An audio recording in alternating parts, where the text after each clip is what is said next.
Hey everybody, Will Saletan here from the Bulwark.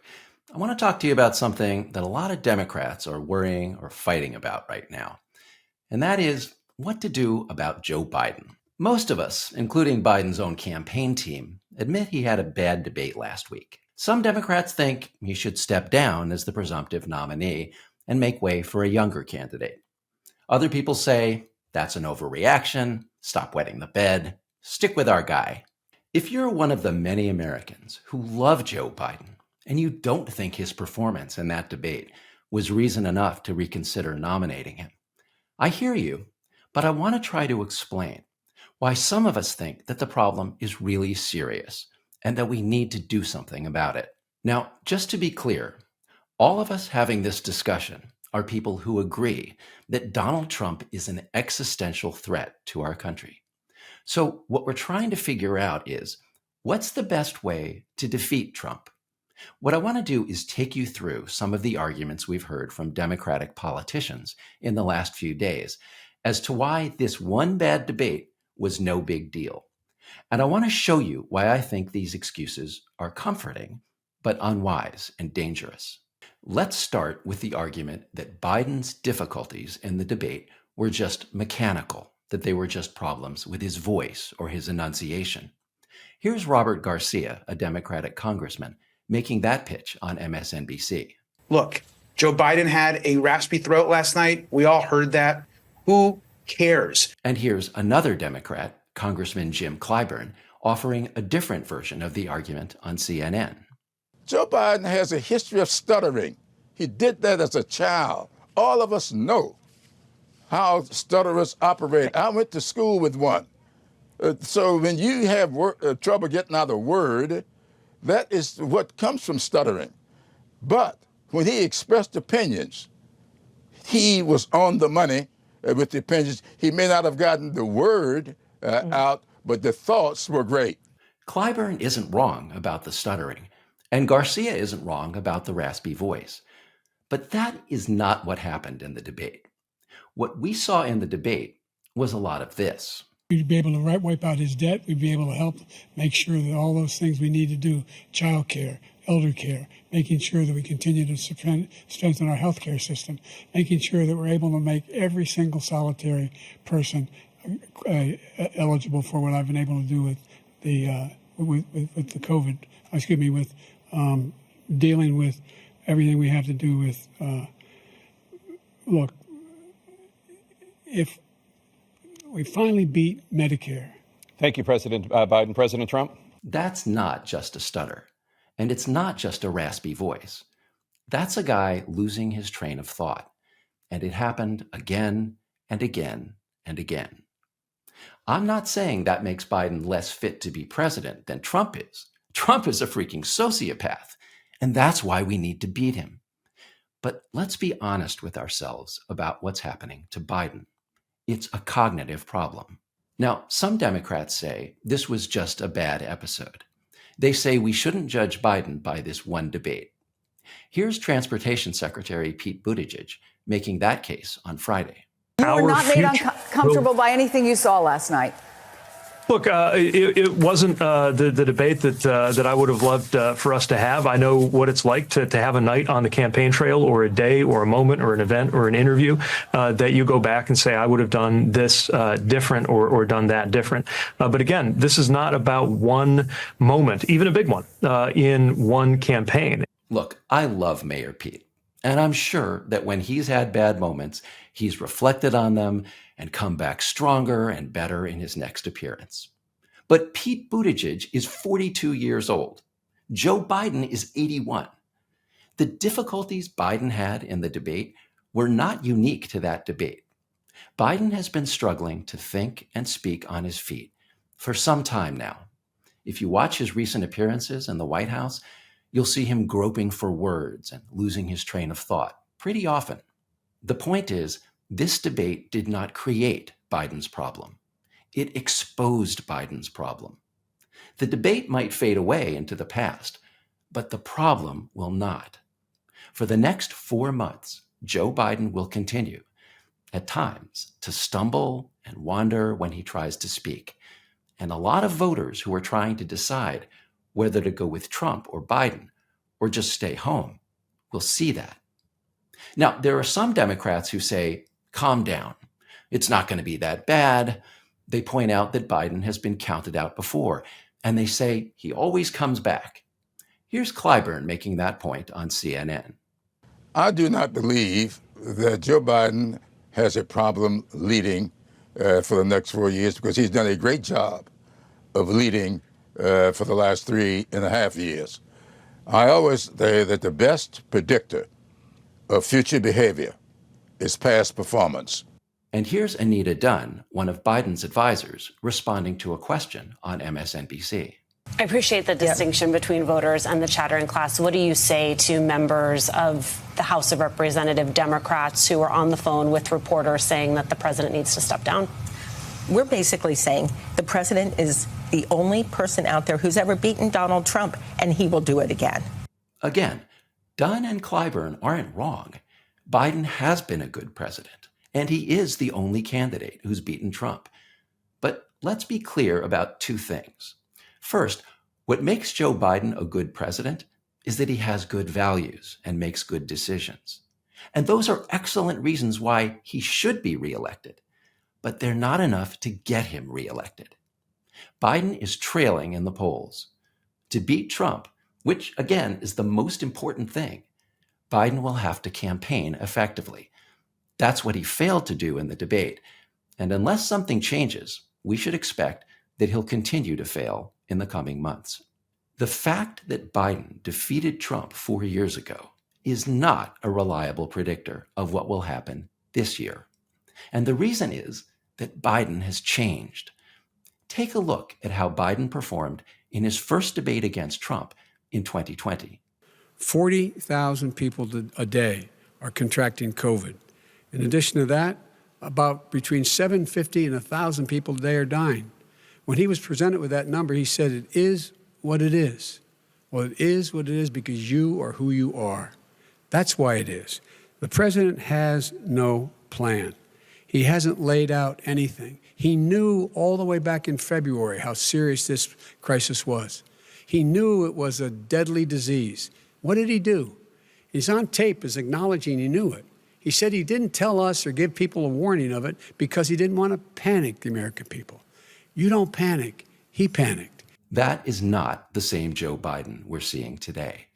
He's still a good man, and he's been a good president, but he's not nearly the campaigner he was 4 years ago.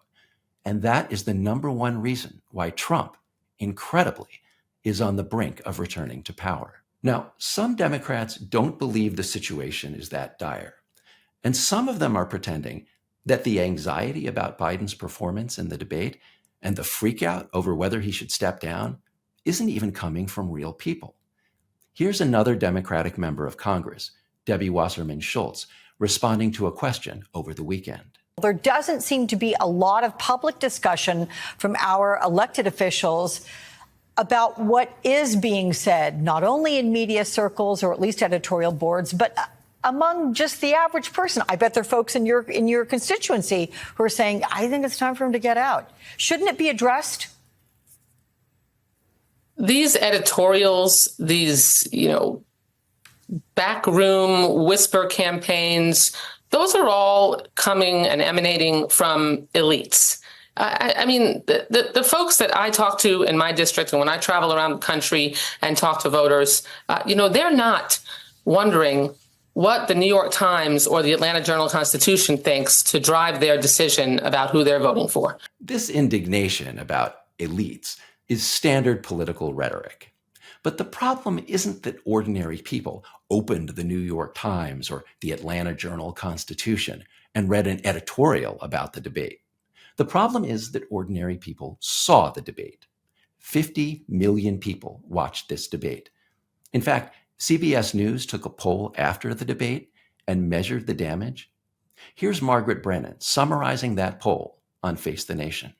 The number of voters who say President Biden has the cognitive ability to serve has dropped from 35% earlier this month to 27% after the debate. That's the lowest number since CBS began asking voters that question last September. Nearly 3/4 of all registered voters now say he shouldn't be running. And nearly half of Democrats say he shouldn't remain the nominee, an extraordinary number for an incumbent who didn't face a competitive primary. That's really bad. And way too many Democratic politicians are deluding themselves or trying to delude their viewers into thinking that everything's cool because the most diehard Democrats aren't participating in the freakout. Listen to Congressman Clyburn on MSNBC. Congressman Clyburn, since you are there in Wisconsin and doing lots of events, tell me the truth. What are you hearing from people on the ground? Almost total. And I'm saying almost because I have not heard a single person express anything negative. All they're saying to us is keep Joe Biden moving forward. It may be true that nobody at these Democratic campaign events is walking up to Clyburn and saying, "Hey, Jim, we need to dump Joe Biden." But that silence from a very self-selected audience is not a representative sample of voters or even Democratic voters. The real numbers are the ones you saw in that CBS poll. 45% of Democrats think Biden should not be the nominee, and 72% of all voters say Biden should not be running for president. Now, maybe you're listening to all this and you're thinking, yeah, but who cares about Biden's cognitive issues when Trump is a malignant whack job? I hear you, and you're not alone. Lots of Democrats are making exactly that point. Here's one of them, Senator Raphael Warnock, on Meet the Press this Sunday. I have spent time with Joe Biden, and I can tell you that not only does he have a tough mind, he has a tender heart. And that's what you need in a president. Donald Trump has neither. He lacks both intellectual curiosity and emotional empathy. He doesn't think deeply about anything, and he's not thinking about anybody other than himself. That is the binary choice in front of us. And again, with all due respect, I think that this exercise in fantasizing about a scenario that we don't have is unhelpful. Warnock is totally right about the difference between Trump and Biden. But he's not right when he says the choice is binary. As we sit here today, the Democratic Party has not yet officially chosen its nominee for president. The convention isn't till August.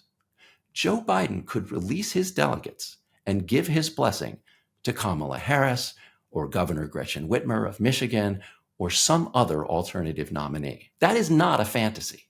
That is a real thing that Biden could do all by himself right now. So when Biden's political allies tell you that the choice is binary, what they're not acknowledging is that that binary framework, Trump or Biden, is Joe Biden's choice. Biden is better than Trump, but so are lots of other Democrats. So why not reopen the nomination process and consider alternatives? When Biden's allies are asked about that idea, some of them say the alternatives are worse than Biden. Here's Senator Chris Coons of Delaware, a co-chair of Biden's campaign, presenting that argument on ABC. The stakes of this race couldn't be higher, and the only Democrat who's ever beaten Donald Trump is Joe Biden. He is our candidate for November, and he has the best shot to beat him. Well, let me ask you, you don't think that Joe Biden is the only Democrat that can beat Donald Trump, do you? I think he's the only Democrat who can beat Donald Trump. Look, Coons may believe that, and it's reasonable to imagine that sticking with the incumbent gives Democrats their best chance, but that's not necessarily what the polls indicate. In fact, after the debate, the Biden campaign sent out a memo claiming that a survey taken by Data for Progress showed that Biden, quote, continues to run ahead of other Democrats in a Trump matchup. But here are the numbers from that poll. They show that Harris, Whitmer, Budaj, and several other alternative nominees do just as well as Biden in a matchup against Trump. And the net favorable ratings of these alternative candidates are better than Biden's. Look, I know it feels wrong to abandon Biden after all he's done for the party. To a lot of Democrats, it feels like a betrayal. They say we should toughen up, get out there and defend our guy. Here's Jonathan Capehart, the MSNBC host, making that point on Saturday. If Republicans are standing lockstep with a 78-year-old disgraced, twice impeached, 4 times indicted on 88 counts and convicted on 34 felonies former president who's been found liable for fraud and sexual assault and is awaiting trial for trying to overturn the 2020 election and for refusing to return classified documents, then Democrats damn well should be standing lockstep with their ethical and morally decent 81-year-old president who has a raft of bipartisan accomplishments many said he could never achieve and is presiding over the strongest economy in the world. I hear you, Jonathan. Biden is the good guy in this race, and we should absolutely stand with him if it comes down to a choice between him and Trump.